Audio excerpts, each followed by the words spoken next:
Last week I found out through social media that my brother Rusty's girlfriend, I think her name was Alicia, had suddenly died over the weekend. I hadn't spoken with him in months, but I felt like I should say something, so I texted him how sorry I was. I almost added a platitude about if he needed anything, but I was afraid he might take me up on it, and the idea of interacting further with him made my stomach clench nervously. The sad thing is that me and Rusty used to be best friends when we were young. He was 4 years older than me, so he automatically had that big brother thing going for him. But beyond that, we really just enjoyed spending time with each other. We got each other's jokes, had similar interests, and always had each other's back. All that changed last time we stayed at Aunt Karen's house. Karen had inherited the house from my grandparents years before I was born. For as long as I could remember, we had always gone there to visit for a week or two every summer. The house itself was massive, with 3 full stories and a large basement. It sat nestled in 200 acres of countryside that was so removed from what we were used to in the city that it might as well have been a fairy tale land from one of the fantasy books Rusty loved so much.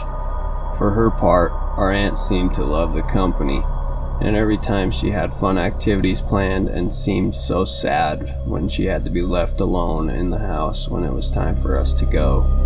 The last time we went to stay at the house, everything was different. It was early November, and our father had packed us off to stay with Karen in the aftermath of our mother abandoning us all to leave the state with some guy she had met through work. Aside from the emotional toll that took on our family, it left a massive financial hole as well. We were going to lose our house, and our father was trying to get a raise or a better paying job, while also figuring out where we were going to live long term. To take some pressure off and buy him the time we needed, Karen agreed to let us come stay with her for as long as was necessary.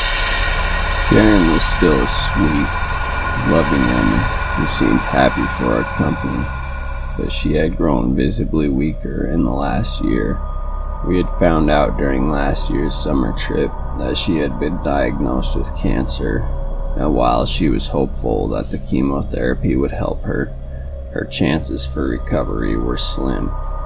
The house we loved, that had always seemed so filled with laughter and fun, now seemed coated with some kind of residue, a taint of sadness and loss and worry that put a heavy film on everything. We would talk to Dad every night for a few minutes on the phone, and we tried to sound positive because of how sad he had been lately. But by the 3rd day, we were spending most of our time outside despite the cold and the wet. Exploring the woods and playing games outdoors seemed to be the easiest way of keeping our minds off all the bad things that were going on. Then one day, we stumbled upon the monster. We headed off into the woods with an ill-defined game in mind. Whoever spotted an animal first got a point. If they could name specifically what it was, and the answer matched the little pocket wildlife book we had brought from the house, they got 4 extra points. Whoever won overall got full control of the TV remote that night, as Karen had taken to laying down early most evenings. Despite the fact that I was 11 to Rusty's 15, the game was actually biased toward me, as he knew I had the better memory, and I was more interested in animals and stuff like that. Still, he was 4 points ahead of when we entered the unfamiliar clearing and saw the monster that lived there. Except, at first, we didn't realize it was a monster. It looked like a dust devil, or in this case, a leaf devil, as it seemed to just be a small whirlwind of leaves and grass swirling around rapidly in a relatively open space, buried against the mist of a deeper part of the woods. We laughed and watched in amazement as it moved around, both of us expecting that it would sputter out or wander away after a few more moments, as those kinds of natural phenomena tend to do. Except, after several minutes it was still going strong, and while it was moving around a good bit, it never seemed to leave a certain space in the middle of the clearing. And as was becoming increasingly clear, it was unlike anything natural we had ever seen. Maybe a ghost? Rusty suggested, not taking his eyes off it as I stepped closer toward him. I considered it before shaking my head. Nah, I don't think so. Papa said there's no such thing. And why would a ghost be out here anyway? Maybe a freak of nature thing, like lightning out of nowhere, or those places where fish start raining from the sky. I saw him frown slightly at that. Fish raining from the sky doesn't sound like a nature thing. I shrugged. There's a scientific explanation for it though. I'll bet there is for this too. I wish we had a video camera. Not wanting to let it go at that, Rusty was about to say more when he realized the same thing I just had. The leaf devil had stopped moving. It was just hovering, an ever-shifting swirl of forest debris that was at the closest point to us that it could reach, and not travel any further out than it had gone so far, almost as though it couldn't go any further out, which was a troubling thought on its own, but which was temporarily eclipsed by something I was thinking just as Rusty said it. I think that thing is looking at us. I wanted to laugh, or make a joke, otherwise dispel the sense of wonder and fear that was steadily growing in my belly, but I could not find the words that wouldn't sound hollow. He was right. Though it had no eyes or face that we could see, I had the distinct impression that the leaf devil had noticed us and was now studying us with great interest. Swallowing, I had looked up at Rusty. "What do you think we should do?" He glanced down at me. I could see he was worried, but I also could see excitement flickering in his eyes like a living flame. He looked happier and more himself in that moment than I had seen him since Mom had left, and I think at that moment I would have went along with whatever he said next. As it was, his suggestion was fairly tame. "Let's move around a bit, see if it follows us, but be ready to run. If I say go, we run away as fast as we can. You know the way back?" I nodded. He gave my shoulder a squeeze. "This is really cool, but no need for us to be dumb about it." Looking back, he puffed out a breath. "Okay, let's see if it's just a pile of blowing leaves and we're both just dumb." Moving slowly with Rusty to the right, I clamped my hands down on my brother's arm as the leaf devil followed us slowly, seemingly tracing the perimeter of some invisible circle. We went back the other way. It followed us again, silent, except for the quiet rustle of the leaves twirling against each other in its inner turbulence. Holy crap. Rusty looked more excited now, but I could tell by the way he was licking his lips that he was more nervous too, maybe even scared. And I didn't know if I've ever seen Rusty scared before. Looking at me again, he peered loose my hands from his forearm. "Tommy, I want you to listen to me now. You go stand at the edge of the clearing. I'm going to go up a bit and get a better look. See if I can tell what it is and what's got it trapped in there." He licked his lips again as he glanced back up. "If it's trapped, I don't know. It could be a big trick.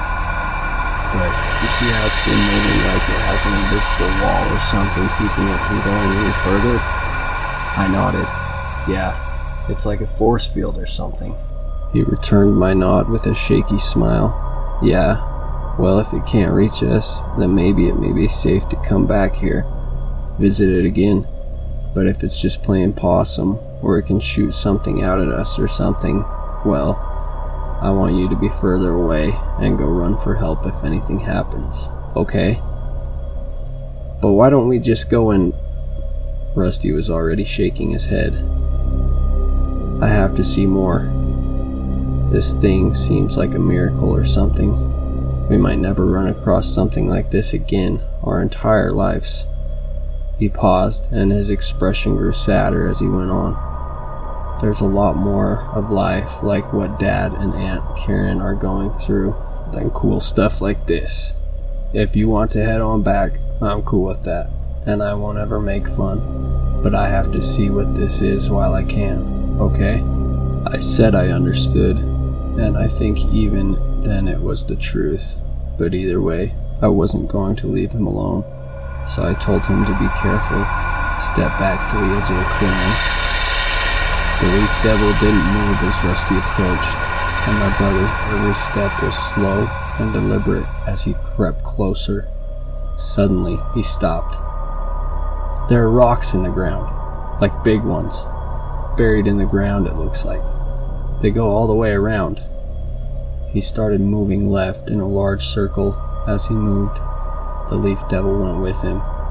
I couldn't see the rocks between the distance, the angle, and the grown-up grass, but it was clear that it was moving along some invisible perimeter as it followed Rusty. It was alive and seemed to be trapped somehow. Over the next week, we spent most of our free time in the clearing. Our first day back, I had felt for sure it would be gone, but there it was, floating near our side of its prison as though it had been waiting for us, or knew we were coming. Rusty had brought a tennis ball with us this time, and after we went over the safety rules in case it suddenly did something different, we started experimenting with what it could do. We'd roll the tennis ball into its circle, and without fail, it would pick up the ball in its relentless winds and push it out toward us.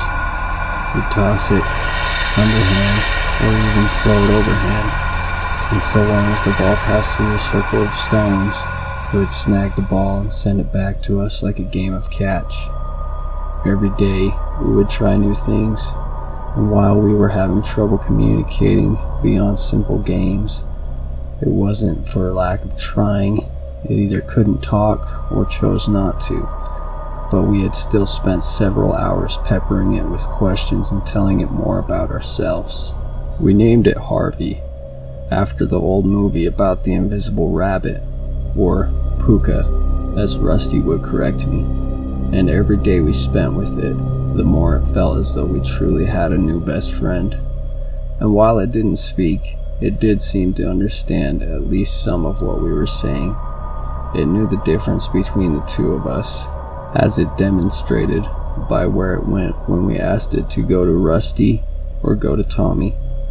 It seemed capable of remembering things and understanding the more complex rules of games we made up to test the limits of what it could do. To an outsider, this would probably look like stupid kids playing with something dangerous, or at best, a juvenile and amateurish science experiment. And in many ways, those descriptions would be right. But it was more than that too. The strangeness of it all, the amazing rush of excitement at interacting with something so unknown and magical, elevated beyond just a game or childish attempt at solving a mystery. I think it felt like we were touching the divine, and in turn, it was touching us. By the end of the week, we didn't just feel special. We had accepted that we were special, because who else has such a friend? That pride and misunderstanding is what ruined us from the start. We had made a friend that transformed a few hours out of every day into something magical, and naturally, we wanted more. So we slipped into Aunt Karen's shed and found 2 shovels before sneaking out to the woods. And then we let Harvey out.